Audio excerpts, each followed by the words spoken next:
In today's episode, I am sitting down with Amy Landino, and you might know her from her best-selling books or her YouTube channel, where she has been sharing content for, oh my God, nearly 20 years now.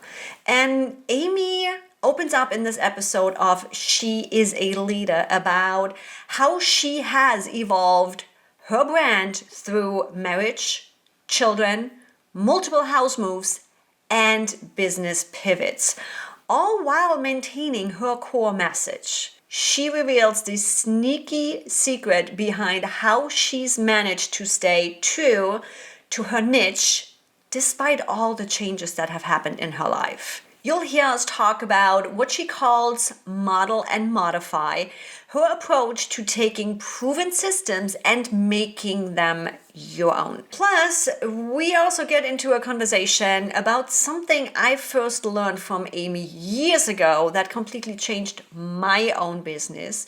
And that might just shift yours too, and how you look at growing your company. But there's a surprising twist midway through our chat that I think will make you smile and maybe even make you rethink what you believe about successful online entrepreneurs.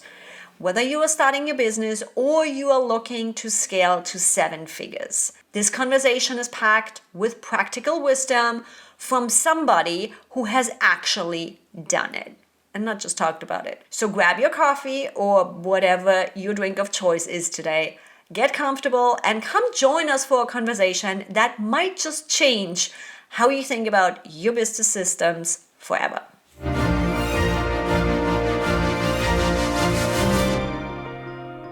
And with that, I would love to introduce you actually to one of my VIPs. I've been one to be behind the scenes and following Amy for quite a while now, as we just realized, not mentioning any years.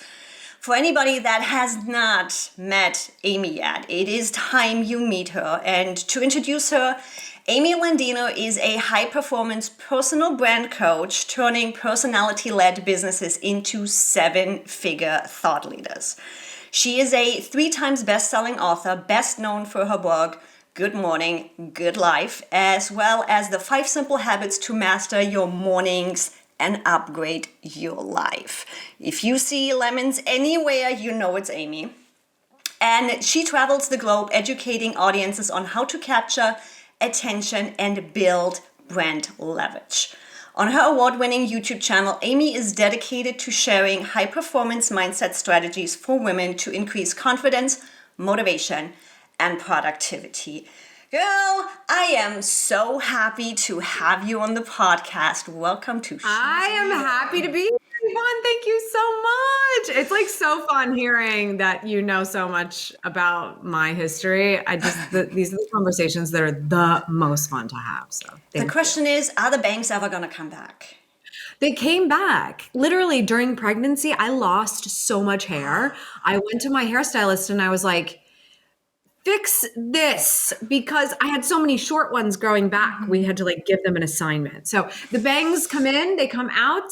Today they're just swooping. I'm trying to grow it back right now. If Yvonne has seen me on YouTube for almost 20 years, okay, we're just gonna call it out.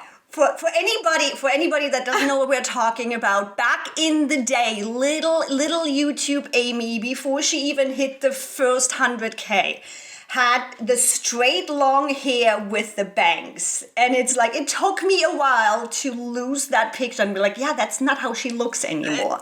But that was kind of like, that was that picture in my head for the longest time when somebody said, Amy Schmidt hour at that point.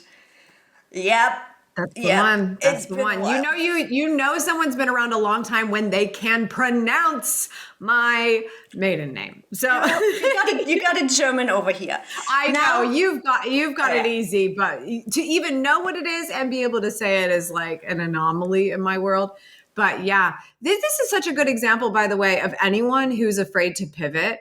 I hope that they can use me as a case study, that Yvonne has literally been in my world since before I got married, before my channel had almost 500,000 subscribers, before, I mean, like a long time ago. And I was consistently uploading. And you know what? You're probably asking yourself today, like, is what I'm doing the right thing? Do people resonate with this? And I just was so sure that if I just stuck with it and was always excited about what I was talking about, it would evolve appropriately. Since then, my hair has changed, the content has changed, who I've talked to has changed because my target audience has evolved with me. It's okay to change over time, especially your hair, but definitely the subject matter that you are an expert in. And that's where one of my questions actually comes in. There is a lot, especially for us female leaders, of you've changed locations, you've changed your niche, and not really the target market, but yes, you changed the target market. The brand has evolved. How was that journey of you personally evolving? You got married, you grew a family, you have two beautiful children, you changed location, you changed all of this. How did you deal with that in the branding aspect? Because you teach women how to build really that personality-led business, that personal branding, and use it to grow. And we are always told them like SEO and target and one niche and this one thing, yet you prove everybody wrong. Well, here's the sneaky secret. I am doing all of those things, right? Like I have the niche, I have this.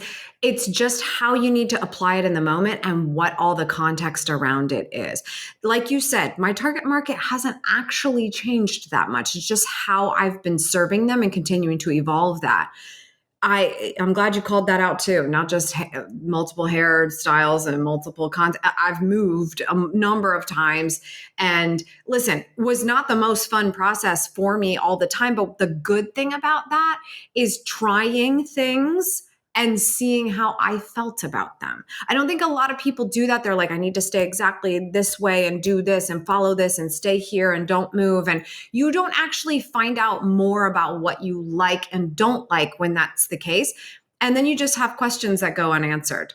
So if anything, I think the systems that you have, to me, success follows systems.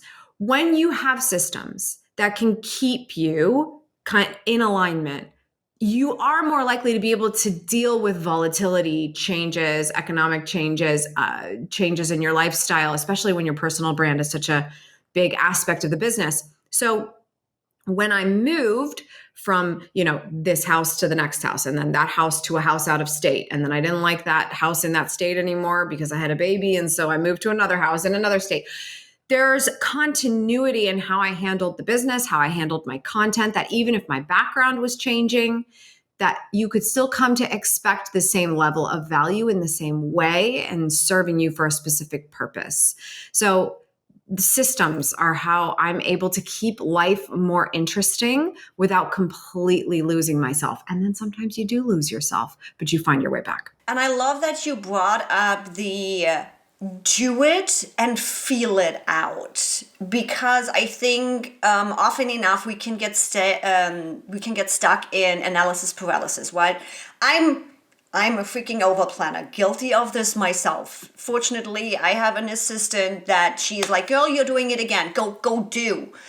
And being able to get to a point of stop listening to external noise and be like, okay, let's just sit in this for a moment. Does this feel right? Does this not feel right? And listen to us, because I think, especially us as female leaders, we often, when we start out with a business, we are trying to do the things that everybody else has done, right? There is a proven system, cool, awesome, it worked for somebody else. And at some point we reach the ceiling with what's possible with that and need to learn and come back to us. So it's like when you said, do it, test it out, feel it out, I'm like, yes, please. I'm glad you brought that up. My business coach says this. He says, model and then modify. We pay for a coach, or we buy a course, or we take some kind of a training because we want to know what are the rules, what are the guidelines, what are the guardrails, what are the bumpers to stay within. Got it. Follow it perfectly. Don't follow it a little bit and then be like, it doesn't work. Follow it perfectly to the greatest of your ability, and then prove, okay, good. I bought a model that works. That's great. However, my life is different because of this. My business, we found nuances that are slightly different here. What can we do about X and Y and Z? And then when you've really dialed in the model and you're like, it works, but here's how we can improve it. Here's how we can pivot it a little bit so it's more accustomed to us. This is why I think we live in this really toxic world that you can't rip people off, right? I don't think you should rip people off. I don't think you should steal people's work. But if you're genuinely being taught how to do something, your job, if you actually want it to work, is to do it exactly the same. It's not ripping someone off when they're telling you to take it, when they're telling you to buy. This is what I say to my clients every week: steal everything from me. I don't have any credit that I need. I don't have any licensing matters here. Steal everything, because if you bought into this program to learn something, you better learn it as fast as possible so that we can evolve it, but prove it works first. So I think that's so important. If I see something I like that somebody else is doing, I want to know the model. I'm going to buy the model as fast as I can so I can move, skip some steps, take the shortcut and like it, and then go, cool, I love it, except this. And then I'm going to pivot it to the way I need it. But you're not going to know how to pivot it the way you need it unless you're actually doing it. You can't judge something before it's begun. Everybody wants everyone's end result. But then when they find out what it takes to actually get to that end result, they don't want to do it. Shocking. Guess what? You actually got to work for it. Like, guess what? You actually got to work for it. Yeah. And that's it. It's finding out what is the work. It's really easy to sit outside of someone's world and say, well, if I want to make this amount of money, that it's going to be really hard, grueling work. But like, what? You don't even know what that means yet. You haven't even tried to do the thing that it's like.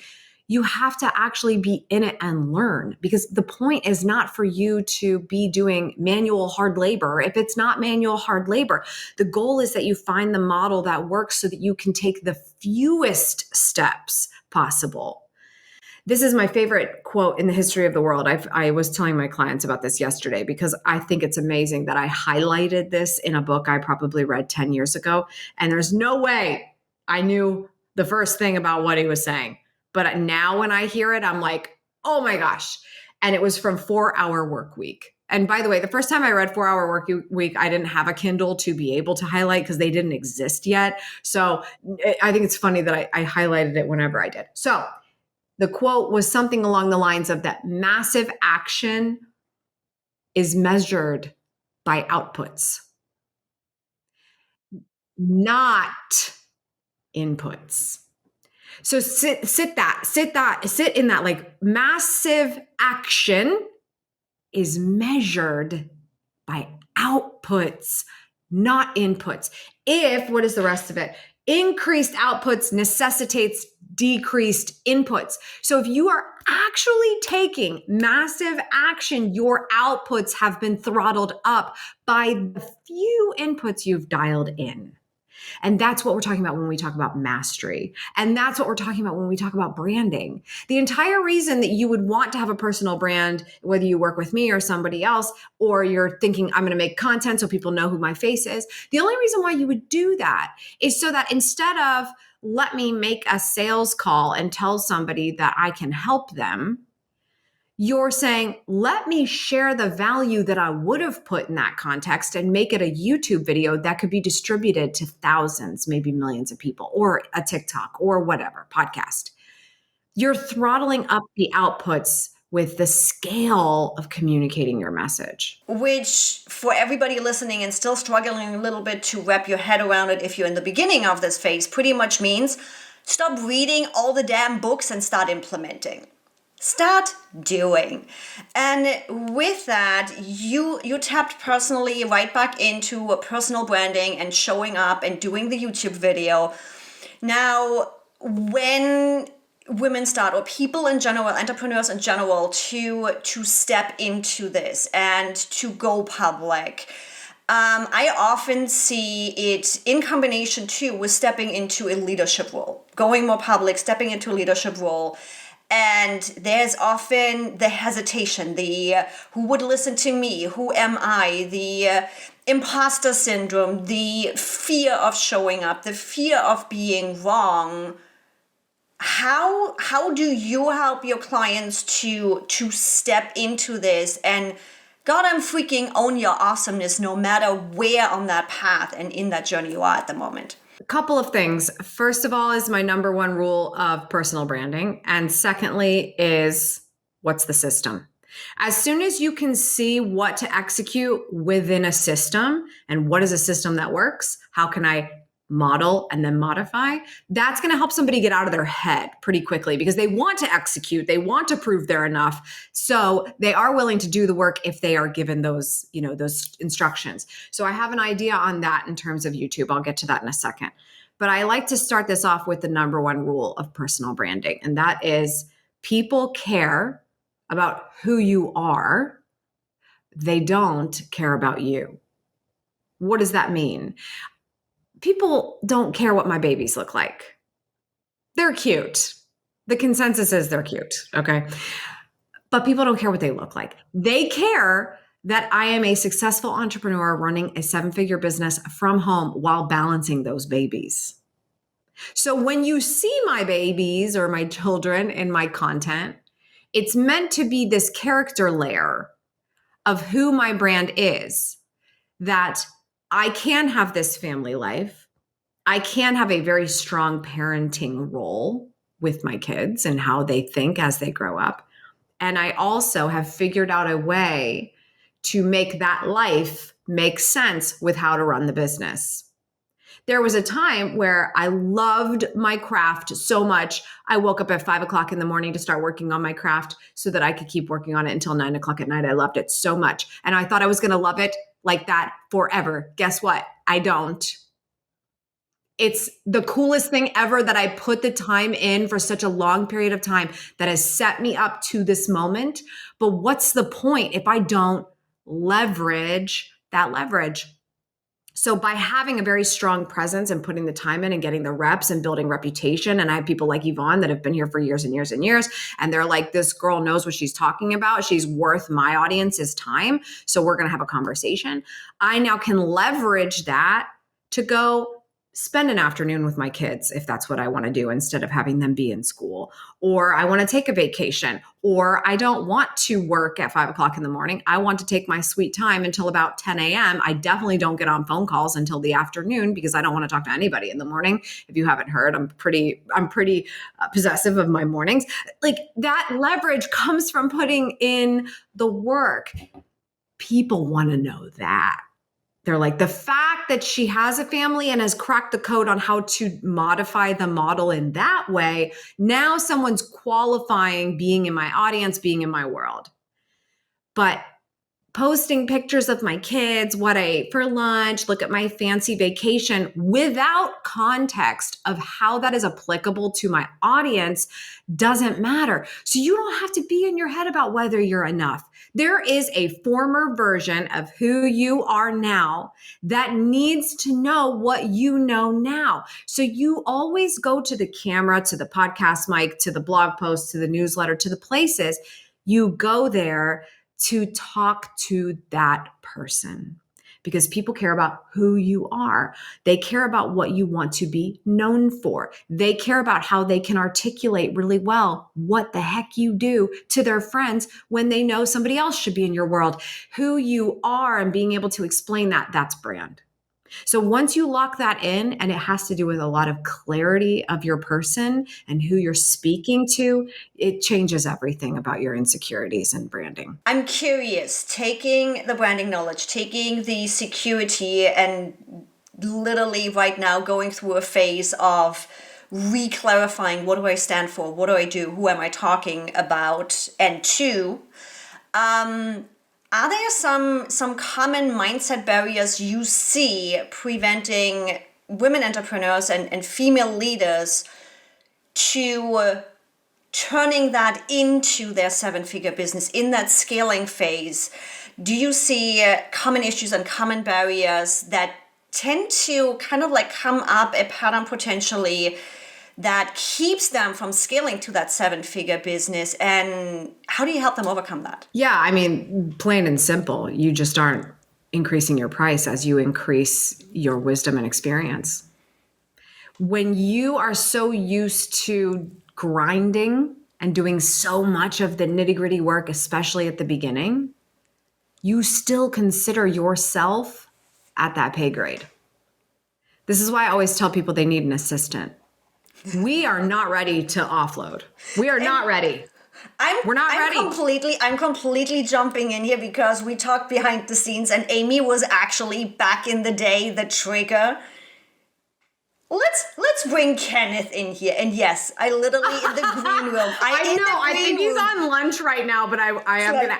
Well, Amy is texting. I'm going to explain to you what I'm talking about. And if you look at her Instagram, I think the reel is actually pinned to the top of your reels.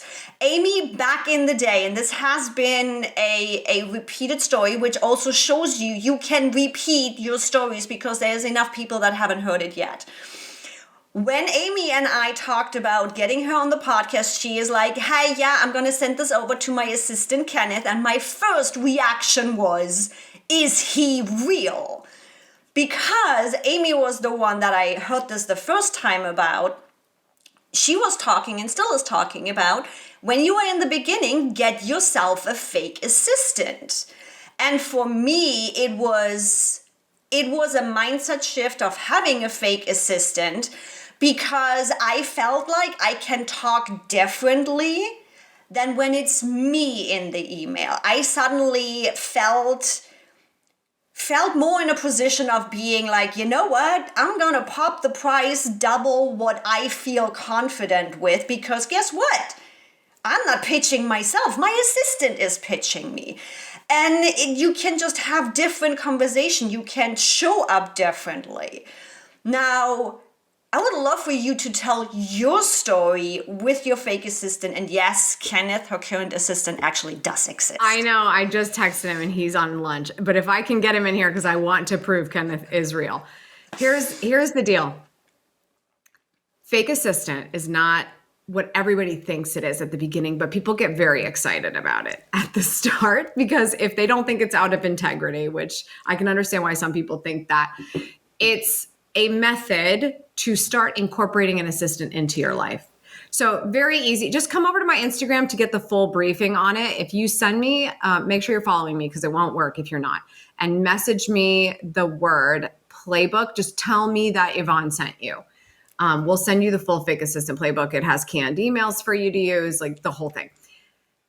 The bottom line of it is you are not ready to hire an assistant yet. You're not ready to offload that responsibility, but you need to level up your presentation to the world. And you need to level up how much you value yourself. So you create a separate inbox for a fake assistant. You're going to give them a name and everything so that when you are speaking with somebody, Yvonne wants Amy on the podcast. Oh, thank you so much for having me. That's fantastic. I need you to email Kenneth for me. And here is, I'm going to say Olivia for these purposes. I need you to email Olivia for me. It's this email address right here. So shoot an email and we'll get it all set up. Now, whenever you're setting up appointments, having invoices sent to you, everything goes to the administrative assistant's inbox. By doing that, you get into a routine of asking for help to do those things. Now, for now, you're going to go put your fake assistant hat on, or for me, it was the Olivia hat, and go and sort through your administrative inbox to schedule the meetings, confirm receipt, make invoice payments, confirm all of that. And what you're going to notice over time is a couple of things. First of all, how much time you spending in that inbox? Oh my God, yes. Which also allows you, by the way, having that secondary inbox to not have it on your phone and start setting boundaries. Ah, I love that. That's like a 301 tip. They're not ready for that, Yvonne. But yes, 100%. But no, totally, you should not have notifications on for email at all. But this will be a helping hand to help you get there. You've got so much time you spend in administrative stuff because the nature of it is a lot of details. So you spend more time on it. Time is just time. Time doesn't have a dollar amount. What you do with it is where it is quantifiable. So just the nature of admin work, it takes time. So when you clock it and say, okay, I'm doing admin tasks now, stay focused, everybody, whether you've got ADHD or not, do your admin tasks, time it, and find out, wow, I'm spending 20 hours a week in my admin inbox. Now imagine if you got that 20 hours back to do higher level work only, talent level work, $500 an hour work, not $25 an hour work. Imagine that. And if you got that time back to not only make that money, it would make a whole lot more sense for you to be making that money, especially when you knew exactly what needed to be done by somebody else for a far more competitive price that would absolutely be offloadable. Sometimes you need to see it to believe it. And when you keep all your emails together, I don't want my admin checking my email. Fine. This is why we create a separate inbox. I don't know if an admin can manage my calendar. I know it's brain surgery. It's crazy that somebody else would handle your... But the more you see how much time it takes you, and then you wonder, why am I barely sustaining 6 figures? This is why. Because you're spending your time on no revenue tasks. I'm like, let's be honest, the actual working in an email inbox is no revenue. Yes, it can turn into revenue because your assistant is actually going to follow up within 24 to 48 hours rather than you having that email sit in there for the last 2 months. Mm-hmm. And imagine this. I've already given you a shortcut to a standard operating procedure for this by you coming to Instagram, messaging me playbook, right? You got that. There's no email opt-in, by the way. It's like literally just, it's a Google Doc. Check it out. Imagine you've been doing this for months. And then you go, I'm sick of this. I'm better than this. I'm not better than my assistant. Me and my assistant are partners. I will go to bat for them all day long. But the day you hire them, instead of stressing out about all the training you have to do, you've got a little bit of a feeling of relief because you still have to train. You still have to teach them how to work together. You still have to give a ton of context. You still have to build the people. But the fact that they can go into that inbox on day 1 and see all of your labels and see how you've written emails in the past and see the context of how you've typically dealt with things in the past to better understand and get that training off and running without any extra time from you. Now you still got to do some training, but you've given them a way to figure out success immediately. They can literally see how you would have written the email because you wrote the email. Everyone's ready to fire their assistant on day 1 because they don't get it right away. I'm like, it doesn't matter how you hire and what position you hire for. It never matters. Even if you are hiring the most established, high-paid expert, what's going to happen is, those experts, hopefully, if you hire a big coach, are going to ask you the right questions to give you what you need. And if you are hiring on a simple team position, how are they going to know? They're not going to know. How are they going to know? It's like, Lily, I have Instagram in my head right now. Where it's like, how are they going to know how you want something run? I'm like, just look out there. And we've talked about this earlier. The systems work. The systems work. It doesn't matter if it's behind the scenes system, if it's branding systems, if it's exposure, PR, outreach. It doesn't matter. These systems work. That's why you see people out there running those systems and being fine. However, then suddenly you bring somebody in and they don't know your system. They don't know your flavor. And with that, I am so freaking excited right now. Let me see if I actually can get him in. Hold on. Guys, if you are only listening to the podcast, you need to hop over to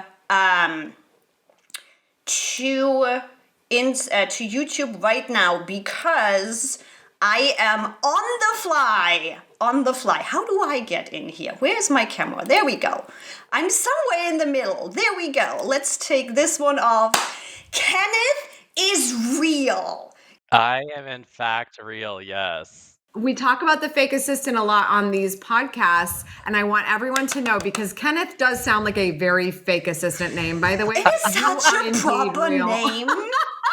where it's like, okay, this is such a proper name. I'm like, I yeah. had a feeling that's what this is about, and honestly, this feels good to me because sometimes I think people think they're talking to Amy, and I want to be like, I'm actually a real person here. I am real. I'm not a fake We're assistant. going to have to resort to Kenneth selfies in emails because people are like, whatever, Amy has a fake assistant. It's like, well, this is why you do it, because everyone will just never know when they become real or when they're not.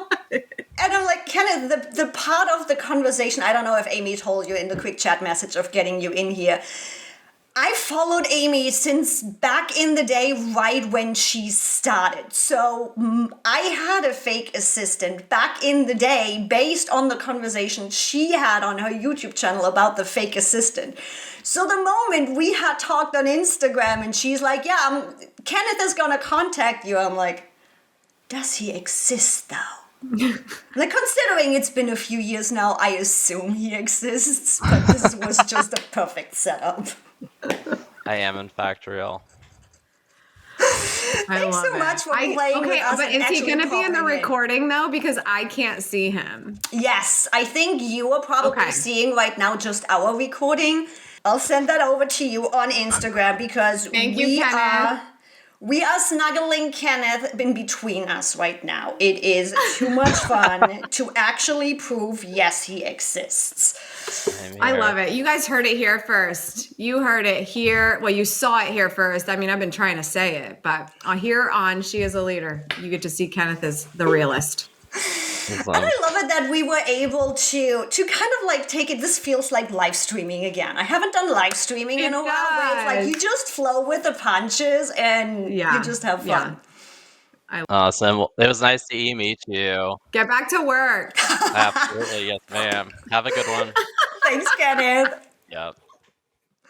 That was way too much fun. That was way too much fun. I wanted that epic moment for you. You have earned it. God. That's the fun thing about it, where when you are secure in yourself, when you are secure in your business and what you deliver, you can't just roll with the punches. And like, don't get me wrong, the question of is Kenneth real or not is a little punch. It's a fun story. It's something to play with. But it represents perfectly how you can deal with life, because life is going to be life. Let's be honest, things are going to happen. Working on our own, working on ourselves, working on our strength, personal development, what makes us us, and continuously evolving and building that personal brand, I think is that core security where I'm like, oh yeah, I'm going to have Amy on. I don't need the form filled out because I know she knows how to talk, she knows how to show up, she knows how to run with the punches. Because I know you've done the work. Even if you didn't even watch every single thing, like that is literally brand. You can trust people when they put themselves out there more. It doesn't mean you have to put out every detail of your life. It just means you have to put yourself out there. Now, one question, because we also like future pacing and sending the audience off with something. So if my listeners really want to get to that point of having bigger impact and be more productive and show up as the leader and the personal brand they want to be, what would you say they should implement right now? What is that one high performance strategy to implement now?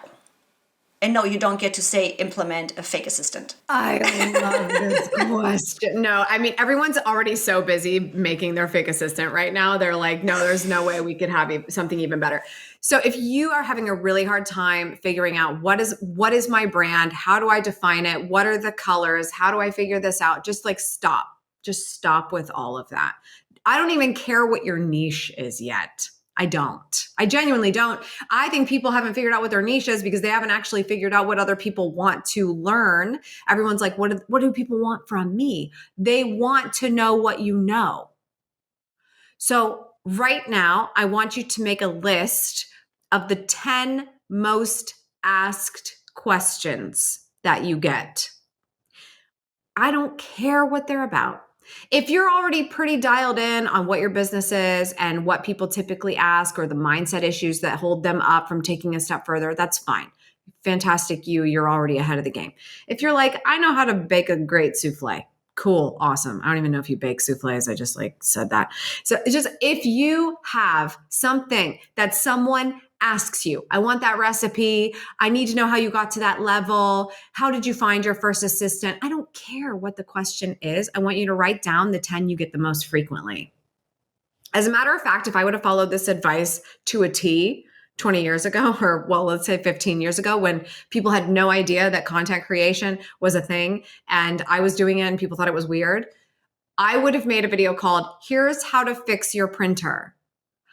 I don't know. Stop asking me. Just because I know how to use the internet doesn't mean I know how to fix your printer, because nobody understood me at that time. But anyway, you get the point. What are the questions you get the most often?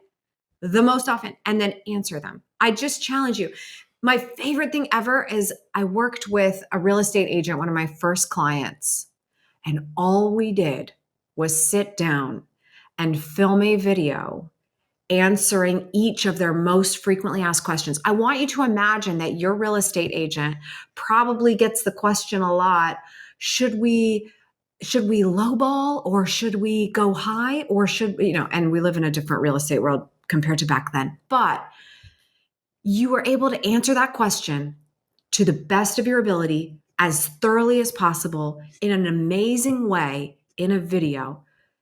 At the worst case scenario, the next time your client asks you that question, you say, Yvonne, I love that you asked me that question. I get that question so much. I wanted to make sure you got the best possible answer from me, because I know you just fired this off to me in an email, but I wanted to give you a thoughtful answer. Here's a video on it. I want you to watch this video and let me know what questions you have after you watch it. You have shown that you're so good at what you do. You already planned on them asking you that question, that you have a piece of content to share with them. That's one-to-one. Meanwhile, that video is already one-to-many. It's one-to-many because you posted it to YouTube and you tagged it appropriately. It's one-to-many because you put it on TikTok. It's one-to-many because you put it everywhere. And now people are going, oh, I didn't even know she was a real estate agent. Well, that's really, and now we're starting to build brand. Just answer the most frequently questions that you get. If you want to know if you're valuable, find out what people need to learn and how they can associate you with that information. Yeah, personal brand is not about the logo and the colors and everything. That comes afterwards. That's right. What's in the future for Amy? I don't know. Rolling with the punches right now, honestly, living, going? It's not even like rolling with the punches. It's just like, I know what my goals are. I want to give my family a good life, and I want to be wildly successful. And every day I decide what that looks like for me. I start the day by looking at my long-term goals, and I look at the annual milestones that are contributing to that. And I hope it all works out. But with the worst case scenario is none of it comes true, but I got way further along in my life because I tried. I'm not worried about what the future holds. I really just want to be appreciative of this moment. And I have a feeling where that might also be rooted into, which means I might just have to have Amy back on another episode. I'm not going to tell you what I think where this is coming from. You're just going to have to find Amy online and dig a little bit deeper, because it's been a few years since then. Amy, where can people find you? Where can people, in a nice and appropriate way, online stalk you? Oh gosh, I love nice and appropriate stalking. It's my favorite. YouTube.com/AmyTV. And of course, find me on Instagram. Just look for Amy Landino. It's the verified account. You can't miss it. And as you always know, all of the links are going to be in the description, including linking to Amy's books and all the things. If you haven't met Amy yet and you're still here, you know it is worth digging into and connecting with her. Thanks so much, Amy. I just thank you. Just thank you for the good laughs. Thank you for the years of lessons, leadership, and you. Thank you. Thank you so much. I can't tell you what it means to me that you've been in my world for that long, and the fact that you still hang out and appreciate all of it. It fills my cup. So Yvonne, thank you for having me on the show. It's a great pleasure. And bye, everybody.